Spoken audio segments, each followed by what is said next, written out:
Hello everyone, this is take two. I am using some new technology today. I'm using this really cool thing called eCam, and I decided to do this one out on our lanai. Lanai is a word in Hawaiian for veranda, for those of you that are in the mainland or back there in Australia or somewhere else in the world. I'm hoping that we don't pick up too much noise over across in my neighbours because they have some people over there doing some work in the garden. I wanted to talk to you today about when are we not our number one fan? But before I get started, I really do want to wait until a few people hop on. And if you do hop on, please say hi and let us know where you are in the world. What's the temperature where you are at the moment? I know here it's about 89 degrees Fahrenheit, which I believe is about 30 in Celsius. So if anyone's there, please hop on. I'm supposedly meant to be able to see your actual comments and things over here on my screen on the left-hand side, but I'm not sure whether that is going to work or not. So I'm going to open my own Facebook page here and just see if there are any comments or anyone is out there listening as yet. So oops, that's not my page. Let's go to my page. And oh, there I am, and there's one comment, so there's somebody there. Carolyn, oh my goodness gracious me. Mwah! Beautiful to not be able to see you, but to actually see that you are on here. So, oh boy, I'm going to close that down and just have a look at the comments here, because otherwise I'm going to hear delayed time here on my thing. Anyway, sorting all of this technology out, but how cool is it, huh? So here I am in Honolulu, and I'm chatting to beautiful Carolyn, who her daughter and my daughter used to play rep basketball together. And we are coming back to Sydney soon, so we would love to see you. We're going to be there from October the 18th. We fly in on the 18th in the evening, and we're there till the 27th, I believe we fly home. So it would be so cool to see you and Sienna. So I'm going to just get started. I know that Carolyn's in Sydney, and Arthur, are you there? Oh my goodness, and Sam Starr's there. He's in Sydney. And Arthur, I believe, Arthur, are you in Melbourne? I'm almost certain that you're in Melbourne. So if you can just chat away to me, just so that I know you're there. As I said, I'm actually using this new technology. It's so cool. You just go to eCam, eCamm.com, and for $29.95, you can actually just make your Facebook Lives look a little bit nicer. Put the logo, which you can see of my book, and just any comments you want. Apparently, you can even previously videoed video onto the screen while you're talking, but I haven't quite got that far yet. I'm on my L plates. So wanted to talk to you about the times when we really aren't our number one fan, and let's face it, there are times when we're all like that. Certainly over the last 30 years, since I really started rebuilding my life after feeling suicidal, I have learnt to not do these things. But I find that all of the clients that I work with, whether they're athletes, performers, high achievers, salespeople, or everyday normal people coming to my Become Your Number One Fan workshops, we all tend to have about, between 5 and 6 things that we do habitually that actually destroys our self-esteem and self-worth, and then that impacts on our self-belief, and that impacts on our self-confidence, and it kind of all spirals downwards. So the 3 that I want to talk about today is, first of all, the inner critic. We all have one. But guess what? We didn't always have that inner critic. If you think back to when you were a tiny child, do you think that you had an inner critic inside your head going, oh my goodness, I didn't actually put my pants properly? Hello? Of course we didn't. We don't say things like that to ourselves when we're tiny children, do we? Because we know we're perfect. We know that we're special. We know that we are worthy of having all of our needs being met. So in another Facebook Live, I'll go into more detail, but ultimately the very first time that we heard some negative feedback about us, And we didn't realize that it probably wasn't even about us. It might have been a jealous sibling, or it might have been a behavior that we were doing that we got criticized for. But up until about the age of 18 months or two, really we could do no wrong. As I said in a Facebook Live last week, when a tiny baby farts, we all laugh. If we did that now, we'd probably get a very different result. So we can do no wrong. Then we start being criticized around the age of 18 months or two.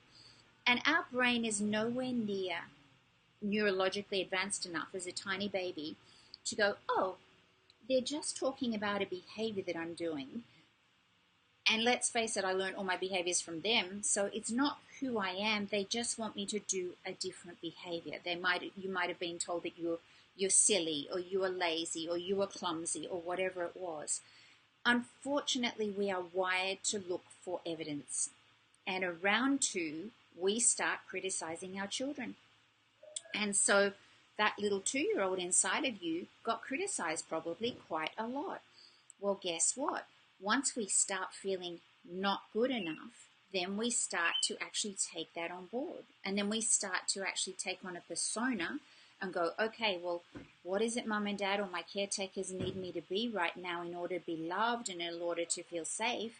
So we start becoming somebody that we're not. And yes, our unique and special is there, but it's buried very, very deeply because all of these years of limiting beliefs and conditioning that we have piled on, buying into the story, by the way, it's just a story, that we aren't good enough. Everybody has them.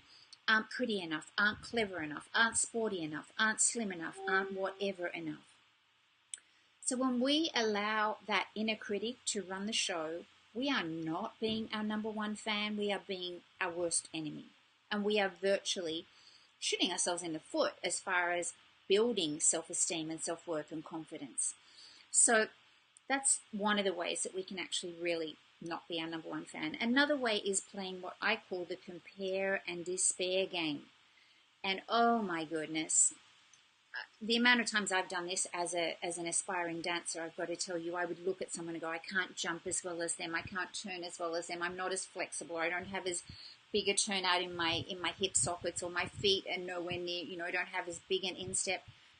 And unfortunately, when we start learning to do that as young people, we continue to do that.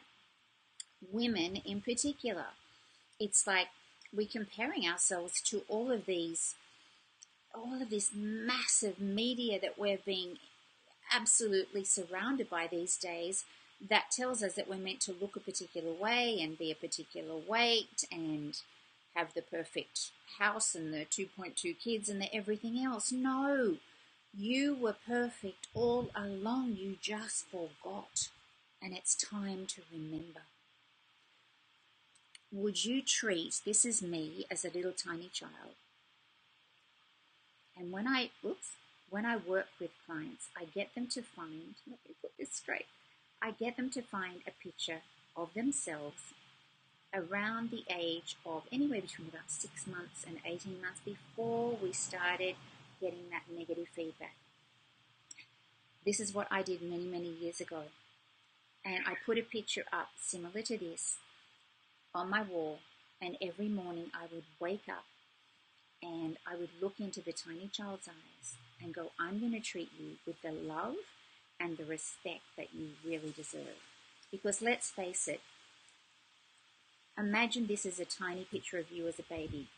Would you say and do the things that you do to yourself as an adult to that tiny child?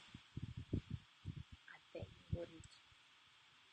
So when our inner critic is running the show, we have no hope of building our self-esteem and our self-worth and our self-belief and our self-confidence, the 4 S's. And people are constantly asking me about, well, how do you manifest these things? Well, you've got to believe you deserve it in the first place. So really working on your worthiness and reconnecting with your little child inside. There are 4 ways that you can reprogram that inner critic, and I invite you to have fun with it. One of the ways is to actually change the tone. So obviously the tone is going to be critical. It's like the critical parent inside your head telling you a naughty boy or a naughty girl or whatever. So it's really important that you never allow that inner critic to actually run the show for more than about, gosh, 20 or 30 seconds maximum before you interrupt the pattern and you replace it with a positive. So if you were to change the tone, when you hear, say, for example, I used to say to myself, you silly idiot, and I would say it with that level of intensity. It's like, would I have done that with this little one? Of course not. But as an adult, we treat ourselves badly sometimes. So instead of saying you silly idiot that way, what if I was to go, you silly idiot, and turned it into a sexy, sultry voice? Or can you imagine how Donald Duck would say, you silly idiot? I haven't learned how to speak like Donald Duck yet, but if you can imagine for a moment, stop and think how Donald Duck would say, you silly idiot. It makes us laugh, right? So interrupting the pattern by doing one of four things. Changing the tone. So changing it from chastising yourself to silly or even sultry. Change the tone, change the volume. If you're primarily an auditory learner, you're going to have a lot of success in doing this. Imagine just picking up, like when the phone rings and you're watching TV, pick up the remote, press the mute button. Or if you're of my era, you'll actually remember being able to turn the volume switch down. So we can change the tone. We can change the volume and just imagine that voice in our head that's loud, turning it down so you can't hear it or hitting the mute button. You can drown it out. I had a lot of success doing this, and I really invite you to try all three. So you can drown it out by saying something over the top of it. So if I was saying to myself, you silly idiot, you stuffed up again, if I were to say, up until now, and no, I'm not a silly idiot, I am a capable young woman in the world, or whatever it is, just change it to a positive. But drown that sucker out and say, out of here, I don't need you anymore, which was something I said. And have fun with it, play with it. So recapping, we can change the tone, we can change the volume, we can drown it out. We can add a positive onto the negative, which is a little bit of what I was just doing. So, when we drive a car and we take a U-turn, if we do the U-turn, it takes us in a totally different direction, right? So I came up with an acronym called a UI. Y, U, I. To remember 3 ways that you can add a positive onto the end of a negative, and it's going to have a totally different impact on you. So for example, say you are feeling really, really not secure about putting in for a pay rise or for a promotion at work. Or you never get the chance to pitch at the team meetings. If you say, I never get a chance to pitch at the team meetings, and you actually add yet onto the end of it, it's presupposing that you haven't been able to yet, but guess what? In the future, or perhaps today, you'll be able to. So this is a great one to share with your children as well. If anyone has a child, if they, one of the things that children will tend to say is, I can't do that, I can't do it. If they add, I can't do that yet, it's going to change their physiology. They're going to go, oh, wow, you mean if I stick with it, I'll get this? So Y stands for yet, U stands for up until now. Put it in the past, like up until now I haven't been able to. So if you find yourself saying something like, I never get a promotion, up until now, and then walk that way as if you've already got the promotion, talk that way, say things inside your head as if you've already got it, imagine celebrating it, and I bet you get the promotion. And the last one is in the past. Put it in the past where it belongs. Actually, your past is over that way. So we can change the inner critic by changing the tone, changing the volume, drowning it out, putting a positive onto the end of a negative. And I suggest you try all 4 and see what works for you. Certainly what worked for me was number 3 and number 4. I would go, out of here, I don't need you anymore. And then I would add a positive onto the end of whatever that negative voice was saying to me. So that's one of the ways that we tend to not be our number 1 fan, by allowing that inner critic to run the show. And I say to people, this is like prime real estate. What we've got between our ears, this grey matter called our brain, is powerful beyond our wildest imagination. So why would we not take control of it? So it's like if you had, I mentioned this in last week's Facebook Live, if you had a multi-million-dollar property with a huge big yacht out the front, would you rent it out to people for $50 a week? Of course you wouldn't. Well, guess what? When we are renting out negative thoughts in our mind and we're allowing those negative thoughts to live in our mind, that's what we're doing. We're undervaluing this incredible capacity that we have up here. So, inner critic. Never allow a negative thought or a belief or anything that's emotionally negative and pulls you down, never allow it to reside up there for more than 30 seconds without doing something about it. The second way that we are often not our best fan is playing the compare and despair game. And as I mentioned before, playing compare and despair as far as what we look like, what we're capable of, any of those ways that we put ourselves down and go, oh gosh, I'm not as good as them, or as clever as them, or as aware of technology of them, or whatever it is, fit, healthy, sexy, you name it. So instead of playing compare and despair, I invite you to compare and dare. Compare and dare to be whatever it is that you admire about that person. If you admire about that person that they're incredibly, I don't know, fit and healthy, go talk to them.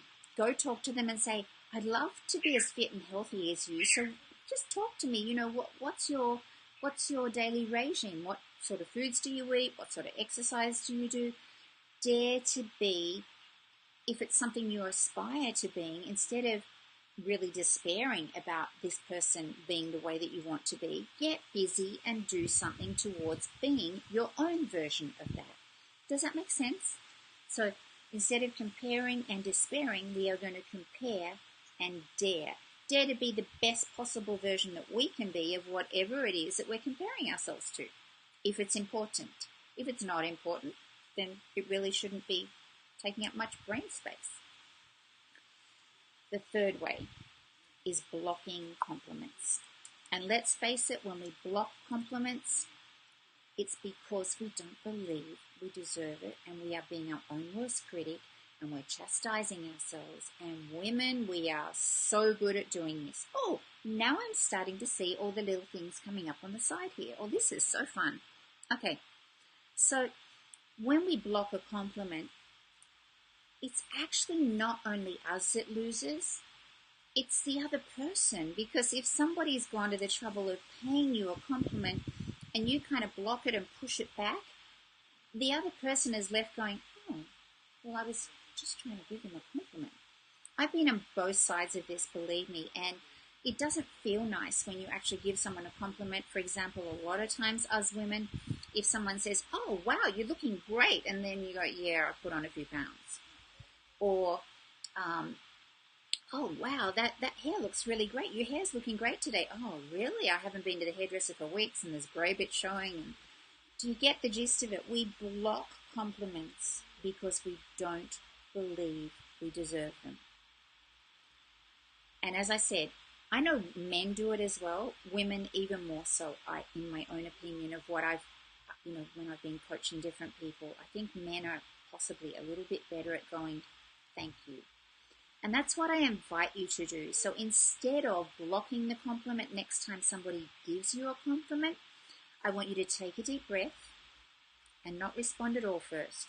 Breathe into your feet, breathe into your heart, take a breath, look them in the eyes and say, thank you. And if that inner critic starts, chiming in and chirping at the same time, chiming in, then for heaven's sakes, get rid of it and go out of here. I don't need you. This person just gave me a compliment and I choose to take it in. So they're the three things this week that I wanted to talk about. Please, if you've got an inner critic, interrupt it every time it rears its ugly head or voice or whatever you want to call it, and change it. Give yourself the opportunity, and instead of going, oh my God, there's my inner critic again, go, yay, I've got an opportunity to learn this new skill. Because scientists can now show you, and quantum physics, that neurons that fire together wire together. We used to think our brain was solid and formed from birth and it just stayed that way, but that's not the case. If you want to read all about this, Dr. Norman Doidge, Dodge, has an awesome book called The Brain That Changes Itself. And he discovered all of this by working with and researching doctors that were working with patients that had had strokes and one side of their body was not working anymore, and they would be able to get that side of the body working again by creating other stimulus in the brain.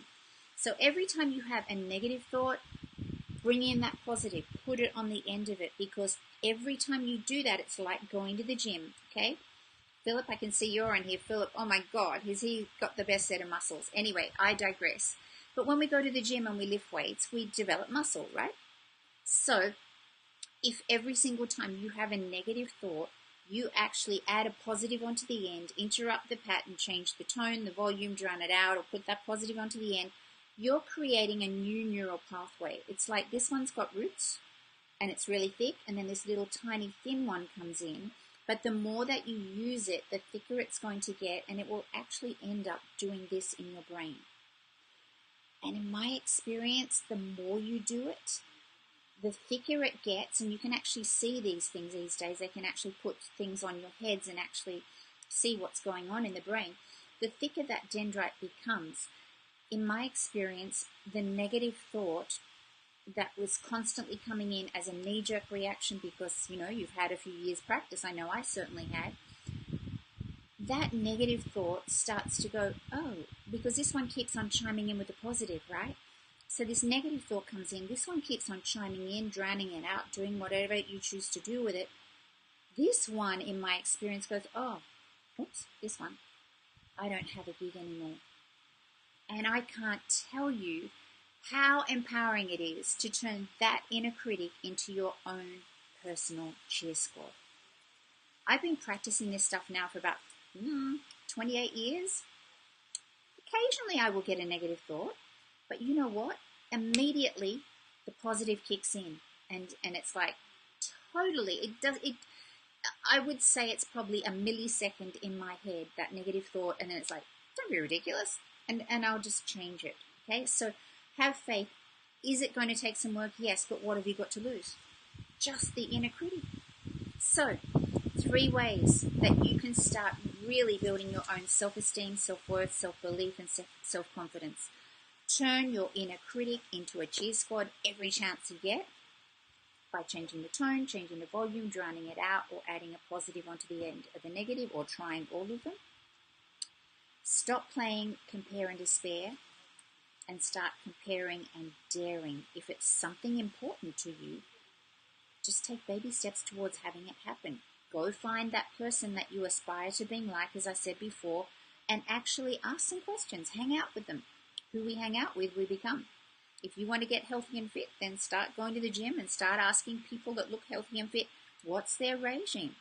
Don't have to have a personal trainer. Yes, it would be lovely to have one. But just even asking people what it is that they do to have developed the skill or the tools that you would like to have in your life. Because, most things we can actually do if we actually put our mind and our heart and commit to it. And, of course, the third one. Now, here's the thing. Practice giving compliments as well.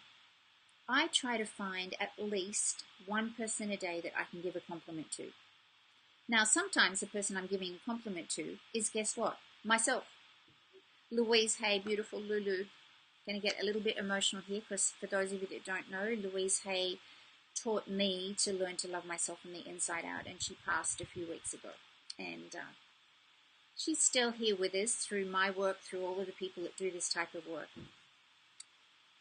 And she taught me to look in the mirror and to look into my eyes and to tell myself, I love you just the way you are. So on that note, I am going to say thank you so much for listening. I'm going to put my glasses on and have a little look over there at the comments. Is there anything that resonated with you? Because I'd love to know what's resonating, what else you would like me to talk about. They're the basic things. I'm creating lots of new content at the moment. I'm creating a Become Your Number One Fan online program that we're launching in November. And I'm doing that for lots of reasons. The main one is that lots of people have read my book, and I'll say to them, they'll say to me, I've read your book, and it was a really easy read. And I go, great. How'd you go doing the exercises? And they go, well, I haven't really got to those yet. Or I started them, but I haven't really kept going with them. So this work can be confronting, and it can be scary, but I tell you, the gifts of doing it are just, I can't begin to tell you how much my life changed when I started embracing all of this. So doing the Become Your Number One Fan online program is a way for me to actually take you by the hand, or whoever signs up for it, and walk them through the exercises and have a private Facebook group so that we can actually chat and say, these are my wins this week, these are my challenges, I need help with this because I've hit a brick wall, or this is what happened. So I'm super excited about creating the Become Your Number One Fan online program, and then of course doing Become Your Number One Fan workshops. And in order to give you what you really need in those, I can presume that I know what you need, but I would far more prefer to hear from you. What are your biggest challenges when it comes to being your number one fan? What resonated with you in this video today? And what else would you like me to be talking about when it comes to self-esteem, self-worth, self-belief, and self-confidence? I used to run a webinar called The House of Confidence, and what I would say is self-esteem is the foundation. It's like when we put up a house, if we don't have a strong concrete foundation and then there's a tsunami or a storm or a hurricane, speaking of which, just sending a lot of positive love to those in the world that are actually in the middle of those at the moment.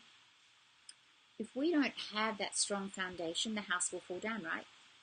So self-esteem as a foundation, we've got to build that strong self-esteem and then really build the self-worth. Keep on looking at the little tiny baby and looking into their eyes every morning and saying, I love you and I'm going to treat you with the love and respect that you really deserve. And every time you go to chastise yourself, think about, am I really treating my child that badly? Because guess what? That little tiny child still lives inside my heart. And your little child lives inside your heart still. And they're just waiting for you to come back and go, I'm sorry, I just haven't really been treating you the best, but from this moment on, I commit to doing so. So I'm going to put my glasses on and have a little look, and hopefully we're getting some comments, because I really want feedback on what are the other challenges? What else would you like me to be talking about? Because every Saturday, well, it's Saturday here in Hawaii, it's Sunday, I know, over there in Australia. And there are other people in other parts of the world, I'm hoping, on this Facebook Live. How cool is that? So I'd love to know what resonated with you, and what's your biggest challenge in becoming your number one fan, and what else would you like me to be talking about on these Facebook Lives. So I'm going to put my glasses on so that I can read them. Hi, Ko, nice to see you. Oh, Lay. See, Lay's there in the Philippines. Aloha, Lay. Lay is my incredibly, incredibly amazing VA, PA extraordinaire over there in the Philippines that runs a team. Philip Martin is here in downtown Honolulu, and so is Carolyn. So I think that's, there's other people. There's Jerry and Samara's on here, and Suzanne's here, and Anne Walsh. Oh my goodness, that's a beautiful blast from the past.